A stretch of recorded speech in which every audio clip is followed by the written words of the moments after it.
گەرستێرکا یەکەم.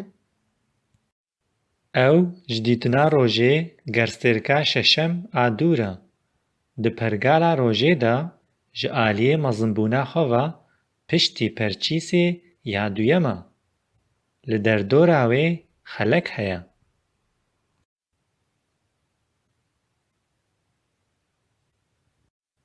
گەرستێرکا دوویەم.